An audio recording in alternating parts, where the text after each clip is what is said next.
Sa may bandang kaliwa, may flammable dyan. Tapos sa unahan, ayan yung makikita nating sunog. Ito ay nasa Pililya. Ito yung bush fire.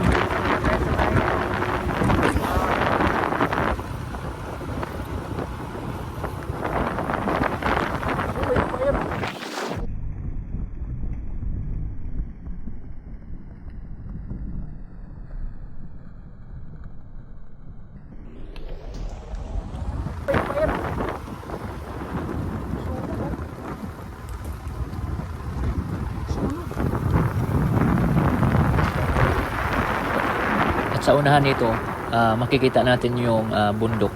Kung gaano kalawak mula dun sa dinaanan natin apoy na nasa tabi na ng kalsada. Estimate nyo yung takbo kung gaano kalayo, kung gaano nakalawak yung nasusunog.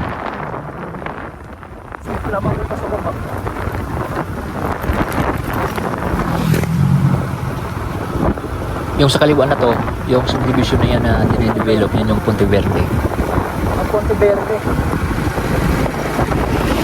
Ayun, ito yung lupang piste.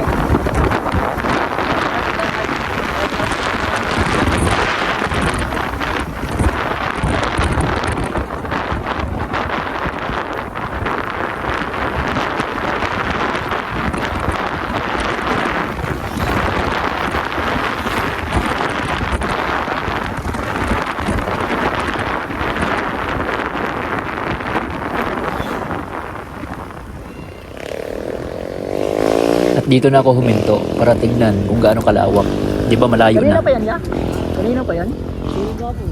Wala pa nag-apula. Patay. Pero nga doon, doon sa may yung sa daanan doon. Ito naman yung review nung dinaanan ko kanina na sunog. Ayan. Yung sa tabi ng kalsada na yan. Pililya, Rizal. Pero binaliwala lang muna pa rin.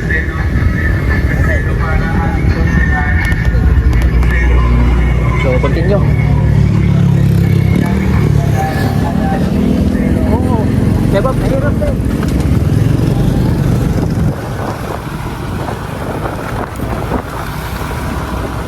So, yun, hinto muna tayo. May parang...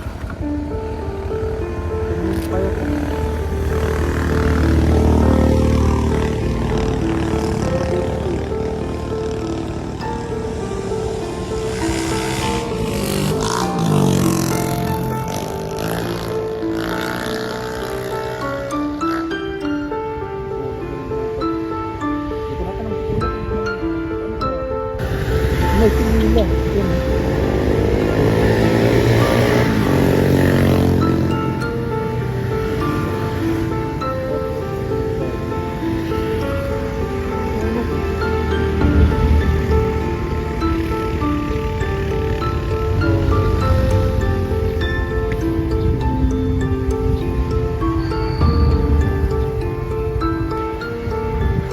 Kaya nasunog dito sa Pilila, ano ba to? Laguna pa ba? Tapos yung sa likod niya ng bundok ay andun yung medyo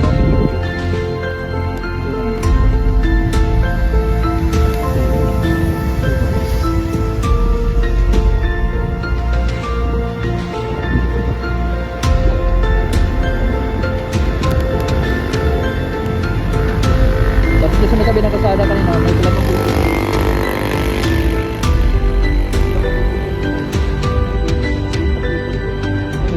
kalsada yung apple. Sabi ni Kuya, taon-taon daw eh. Pero sa unahan ng biyahe ko na to, Hirap na mag-bumbero dyan. Kailangan nalobat yung camera ko. May nasalubong akong isang bumbero heading south.